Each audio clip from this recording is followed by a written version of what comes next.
Kamala Harris actually at this hour holding a rally in Charlotte, North Carolina, where it seems that the campaign has decided on a new slogan, a new path forward. She's speaking in North Carolina, which, interestingly enough, if you believe the polls, and I am a numbers guy, I do follow the polls closely, North Carolina is a state that could possibly be back in play. At least some of the polling data that I saw today, which was taken, I believe, before Tuesday night's debate. There are a lot of polls out there, and North Carolina is obviously a state that Donald Trump needs to win and has won before, but it's one of the states that's a key to a Republican victory, making the battle really over Pennsylvania. The markets I'm really following when it comes to polling numbers are Polymarket today. Polymarket is the betting website that is trying. Look, you may laugh. It may make me sound like a degenerate gambler. I get it. I'm not making the bets. I'm just following Polymarket because it seems to be the most reliable early indicator of where the polling trends are going to go. Yesterday, we didn't have a chance to talk to Guy because I forgot about the Guardians baseball game. Guy Smith, a Democrat strategist, he's worked with the Clintons. He's a surrogate for Kamala Harris. He's a Bowling Green graduate, which may help you to like him a little bit, even though he is a Democrat strategist. Guy Smith here on the Scott Sands Show. Guy, love you, man. Great to have you back on the show. Great to be back on. Looking forward to the Falcons hockey season coming up. They're going to do better than predicted. Yeah, they're having a great year, and they're going down to College Station to play Texas A&M next week. I'll be cheering for them against the SEC for a change. You're talking about the football team, and we're all for the football team. I'm talking about the hockey team. The hockey team is what you care about. First game's on October the 5th. Is it that soon? Wow. Yeah, against Mercyhurst, yeah. So we got to get you up here for a game then. I'll come. I'd love to have you. Love to host you. You and I were texting Tuesday night during the debate, and frankly, I think my audience is probably upset with some of my thoughts during the debate. I think Kamala Harris won the night. I don't know how badly it hurt Donald Trump yet, but he certainly didn't do himself any favors in trying to win over independents. You know, I think the important thing for the night for Vice President Harris was not so much whether who won or who lost, but it increased or accelerated the momentum that she and her campaign have seen since she has become the nominee.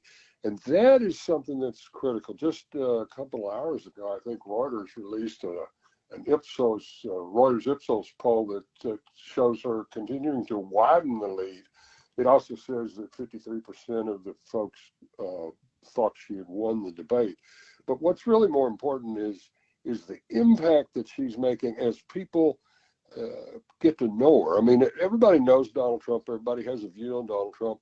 There are a lot of people, voters, Republicans, Democrats, Independents, that don't know her yet. I mean, they know she was vice president, but they don't know much about her. And what we're seeing, Scott, is as they learn more about her, they're liking it. And that's where you're seeing the momentum coming that's reflected both nationally in the polls and also in the swing states. I don't know I don't know that we're getting to know much more about her, or that the public that doesn't spend a lot of time as heavily involved into politics as like you and I do, really know a damn thing about her, because she had no substance to her debate Tuesday night. There was nothing about her policies Tuesday night that would make an impact. And the moderators didn't hold her accountable. They fact checked and went after Donald Trump. It was a 3-1 debate, but we learned nothing about the policies of Kamala Harris. So just so all your listeners know, those are the talking points the RNC put out that Scott just read to you. I get no talking points from the RNC. The fact sheet, I mean, the facts of the evening, you know, the Trump's going around. All of the ABC moderators were against me. It was 3-1. It was. No. Here's what it was for the viewers. It was 33-1. 33 Trump lies, and 1 lie. Mistruth, falsification. Let's apply whatever soft word you want. Both of them, 33-1. So the moderators, they screwed up because they only corrected him 3 times, not 33 times. They didn't correct. How was that? Is that a pretty good comeback to your RNC talking point? That is a pretty good comeback. However, I don't actually get RNC talking points And if I did, I would get lost in my email. I know, anyway. and just so your listeners, I said viewers a minute ago, just so your listeners know, Scott doesn't get RNC talking points. He gets the Trump talking points like you had the other day with Trump Jr. on. So, Guy Smith here on the Scott Sand Show. Look, Donald Trump did himself no favors either, and I was going back and forth with you on that on text Tuesday night. Look, you can't talk about. It's been 10 years on Obamacare. You can't now come out on stage. I've got concepts for a plan, concepts for no, and that I've wanted to hold the Republican Party accountable for not having an alternative to Obamacare since John McCain voted to keep Obamacare. I mean, this has been a problem for the Republican Party all along. But and you're right. I mean, it's because the Republican Party is worried about things that are other than people. The Democrats worry about people. Kamala Harris is worrying about people. I mean, we're also worried about dogs and cats in Springfield, Ohio, but that's a whole other problem. The debate. Well, and that, I mean, being serious, there was Trump going on talking about people eating cats and stuff, and the police chief there debunked it. The governor of Ohio debunked it, and he said it anyway. And it's sort of like, dude, what's the matter with you? It's just because he's the old guy now, I guess. Well, and I admit he came across to me looking older, tired, mean in some, angry in some cases, and he continuously took the debate. Kamala Harris did a masterful job of baiting him into following the line. But again, part of that's the moderator's fault. The top issue for voters in this election and in every election is the economy.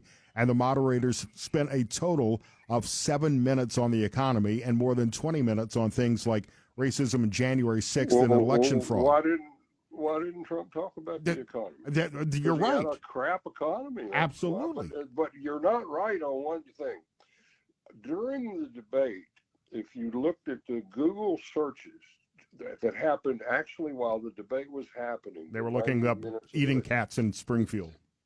No, actually, they were looking up every single state in the country except Ohio. It was abortion was the number one thing that they were looking at, and of course, your earlier guest Hidley was going on about Trump and trying to get out of not being responsible for getting rid of Roe versus Wade. What a joke! Everybody understands that the Republicans want to control women's bodies, and Kamala Harris doesn't.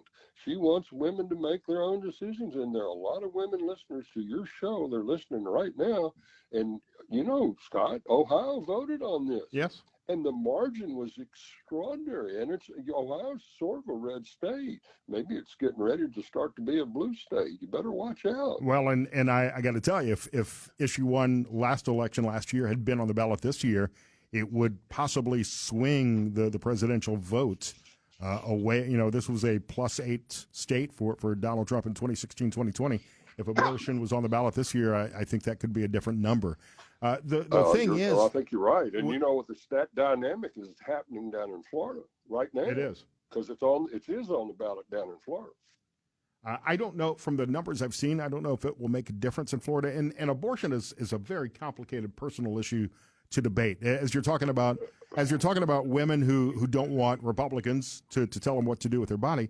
At the same time, somebody's got to stand up for unborn life. If you believe that the unborn child is a life that should be protected, then somebody needs to stand up and respect that life. And Democrats obviously don't believe that it's a living human being.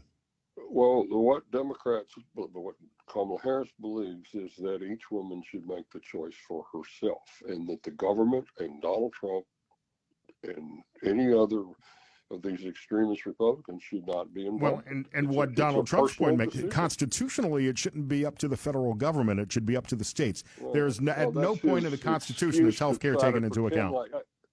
If it's a health care issue, health care is not provided for in the Constitution, so therefore it should be left up to the individual states, which is what made Roe v. Wade unconstitutional. Well, that's what the Trump Supreme Court said. But let me tell you, women are going to women are going to save the republic, Scott. Women are going to vote, and they know they don't have to tell anybody about their vote. They know their vote is secret, and we saw that in Ohio. The voting came out stronger than the polling showed it was going to. Mm-hmm. And the reason is that women know they don't have to tell that guy that they're riding in the car with how they're going to vote. It's a secret, and they know it. Well, and you're right. I mean, looking objectively at the numbers, women will determine this election, and I don't believe Tuesday night Donald Trump did himself any favors in being able to win over white suburban women and independents. He didn't lose. Yeah, you're right. He didn't lose anybody in the base, and I don't know that Kamala Harris convinced anybody either. But certainly Tuesday night didn't bring any independent women over to the Republican side. I think that's right, and I think on the independents, whether Kamala, I haven't had a chance to look at the tabs on this most recent poll. The trending on the independents has been they are continuing to move left of center the way they did in 2020 and in the midterms 2 years ago, and most of the trending shows it. But the big, something really, speaking of trends and somebody that really follows that, and you should have him on the show, maybe you have, is Frank Luntz. Yeah. Frank's been doing the polling and focus groups for 30 years on Republican, a conservative. And he went on TV the other night and said Trump's going to lose the election because of the debate, and that coming from somebody like Frank Luntz is Trump's he's in a bad way. He's frankly in a bad position. I don't know that Tuesday night cost him the election, but it certainly made the path towards winning the Electoral College much more difficult. We're talking to Guy Smith. Go ahead. It accelerates her momentum.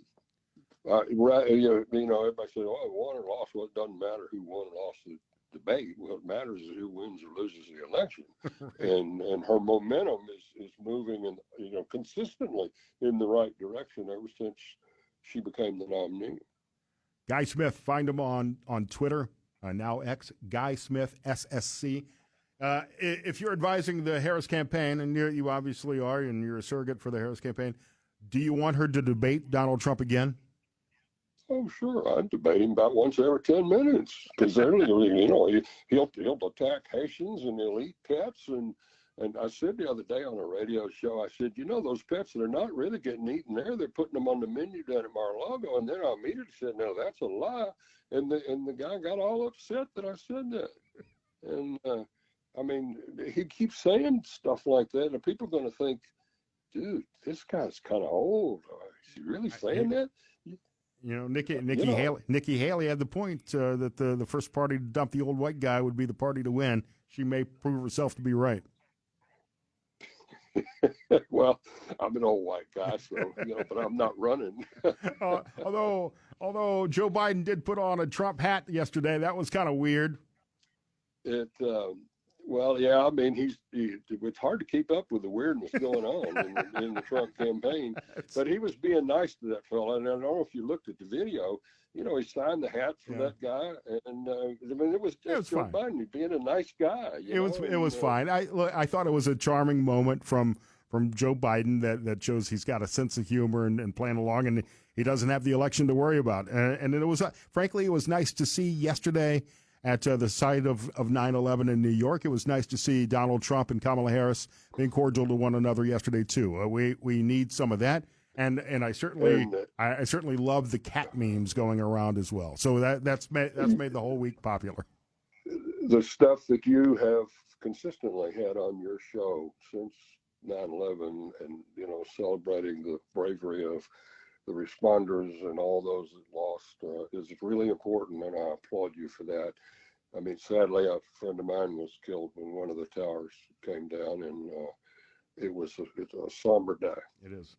Guy, great to talk with you, and we'll have you back on again soon. Thanks, man. All right. Thanks very much. Good to talk to you. Go Falcons.